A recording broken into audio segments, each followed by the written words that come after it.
Assalamu alaikum wa rahmatullah. We have passed 71 years exactly since we obtained independence. In the past, all of us have voted for one political party or the other. Our votes were based on the hopes, aspirations, and good governance. Once again, on the 16th of November this year, we are given yet another opportunity to decide, and this is, I consider, a very epoch decision-making event. When I say an epoch decision-making event,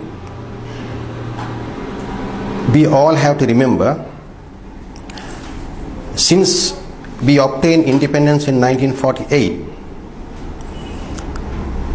the camps of both parties, what have they done to us?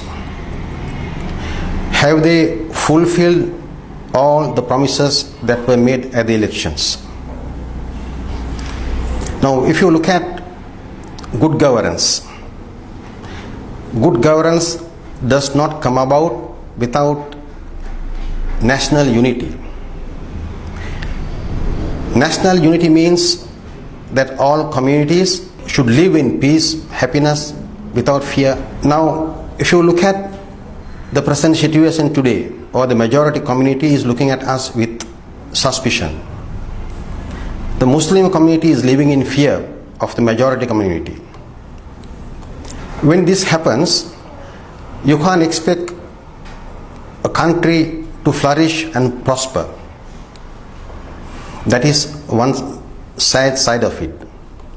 No country in the world has prospered and flourished and achieved their objectives by not having good governance. And good governance means national unity, that all communities should live in peace and harmony. Next is, look at the economy of our country. Where are we heading to? We have $11 trillion in debt. Now, how are we going to settle this debt? Now, each and every presidential candidate will have to tell us what they hope to do. They must tell us in their manifesto very clearly what they are going to do about our economy, how they are going to overcome the 11 trillion debts, and what are they going to do with regard to our national unity. And furthermore, if you look at the youth of today and the education system, it is in a miserable plight. Parents, they don't know what to do with their children. They're confused. Actually, people go to school just on the basis of practice, but they go to tuition to study. This is a very bad trend. Moreover, most of our youth are getting used to drugs, and that has become a very big menace. If we go on like this, we are creating a future generation of drug addicts and passive adults, which does not augur well for the future of any country. Look at our transport situation. Can we be happy that everything is honky-dory? Can we be satisfied that everything is happening and we are able to attend on schedule to whatever work or functions that we want to go to? Look at the health sector. What can we say about this health sector? Day by day, things are deteriorating. And this is not a very good sign. Every problem, every issue has not been addressed to. The promises made as a whole have not been adhered to, and all of us are left in the lurch.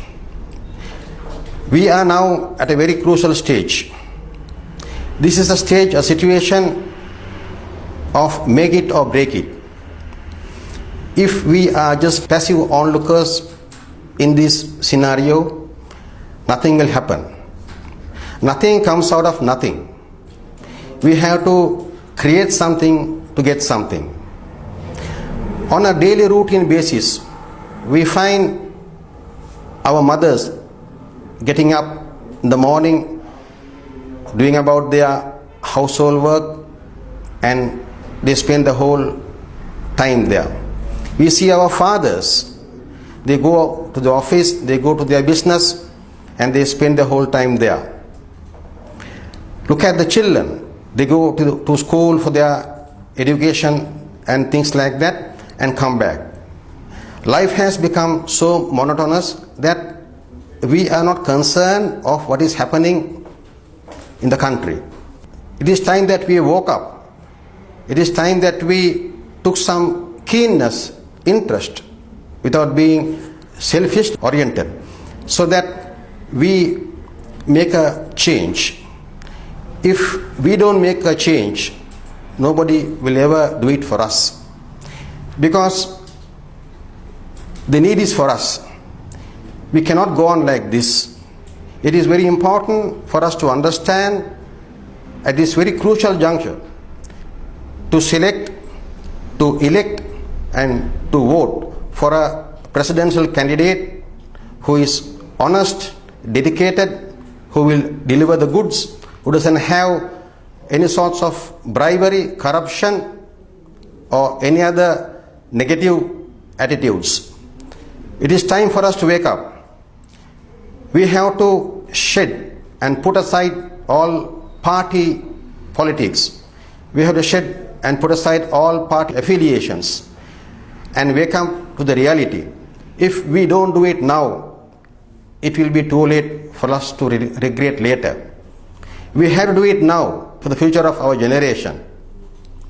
Every community, every religion, and every culture has its roots in Sri Lanka, and everybody has the right to enjoy those cultural and religious rights. And in this scenario, it is only fair the presidential candidate or candidates will tell us what they hope and wish to do in this very important factor. As I told you before, without national unity, without the Sinhalese, Muslims, Tamils, Burghers, Malays, and all others getting together, we cannot bring prosperity to this beloved motherland of ours. So it is time that you woke up, it is time that you realized, it is time that you read the manifestos of all these presidential candidates and see what they have to offer us, and then decide who you are going to cast your vote. Your vote is a very sacred thing. It is the right of each and every one of us to cast our vote, and that vote is a very important, epoch-making occasion in your life. Do it now. And on the 16th of November, we hope and pray that sanity prevails and you all will get together to bring about a wonderful transformation, a wonderful change that all of us, in fact the whole country, is very impatiently waiting for. Wassalam.